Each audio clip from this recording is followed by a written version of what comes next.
Hey all, it's the end of April here in my Zone 6B garden in central Pennsylvania, and I thought I would just take you on a short little tour of what I have growing this summer.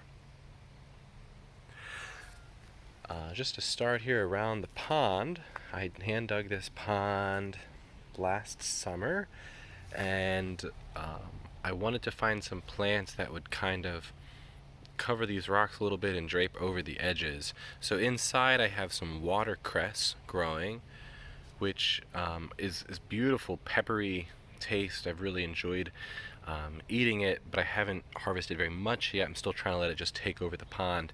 On the outside here, I found some bugleweed from a local nursery, which I thought might meet some of my desires of kind of like clumping and hanging over, and some sweet woodruff. The sweet woodruff looks like it has some maybe edible parts, more like making tea with it, but I'm a little inexperienced with both these plants, and I'm just letting them grow, and I'll check them out a little bit more. I have some chickweed here that I transplanted from the woods, and this is some bloody dock, which I transplanted from the front of my house. So I divided it. So it's parts of it aren't looking that great, but the newer parts since dividing it seems to be coming in strong. This is some horsetail, which is a medicinal plant. I also just think it looks kind of funky and kind of neat. It's an ancient plant. We found horsetail fragments alongside of dinosaur fossils, so it's been around for a really long time, and it loves growing along water. In the backyard here, this gets very little sun in this time of year with this maple tree above me. So I've planted out some woodland herbs, a lot of which I've just transplanted from herbs that I've found. So I have some Virginia bluebells along the back here. These are a bunch of ramps I've transplanted from the woods. I have a couple different ramp patches I'm aware of. Here's a Salmon Seal. This is from a rootstock I got from a company on Etsy last year, and this is its first year blooming here. Some more Salmon Seal, some more Virginia bluebells. These are ramps I transplanted very recently. They don't look that great. These are the ones I've transplanted a few weeks ago, and they've really come back. Same over here. This patch gets almost no sun. So I've put in some more Salmon Seal and ramps. I love the taste of ramps. I think Salmon Seals are really beautiful and a good medicinal plant as well. Along the back, growing up this cheap trellis, are some peas.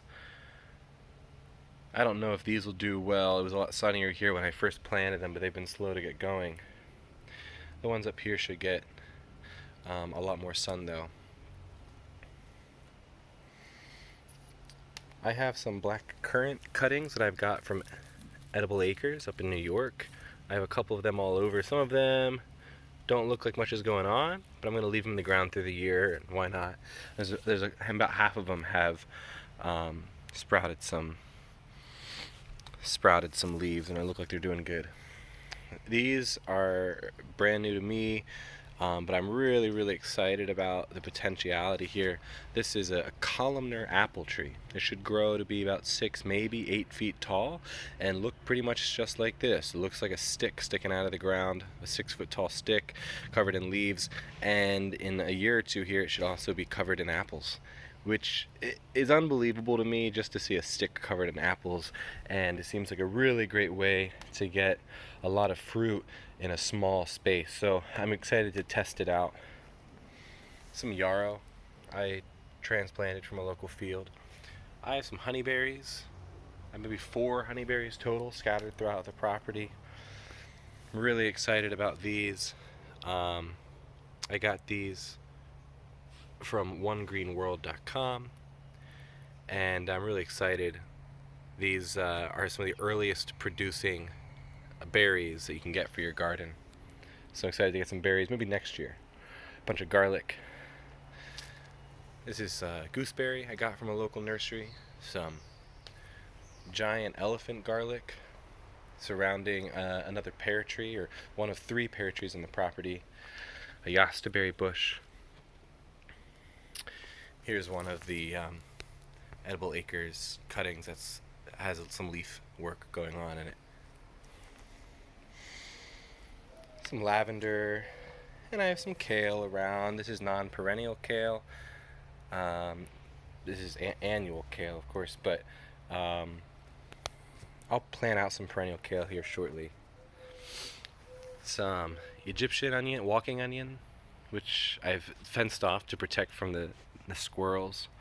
Some shallots, and this is a sage bush. Another gooseberry and yostaberry, some comfrey hiding in the back there. Some strawberries, I have them scattered all over. I have to protect them from the squirrels. The squirrels seem to like the strawberries, like eating the plants more than almost anything else. Some lettuce, and some lettuce seedlings I've planted to protect from the squirrels here. Some violets in the back, one of my wife's favorite flowers. They'll act as a good ground cover. Some lemon balm back there as well. And this is a gumi bush. I've planted these as nurse plants next to each of the pear trees. They're nitrogen fixing. They have an edible berry, but I'm mostly interested in their large nitrogen fixing capabilities to help nurse along the pear trees. And that's about it. There's a lot you can squeeze in just a few hundred acres, a few hundred square feet.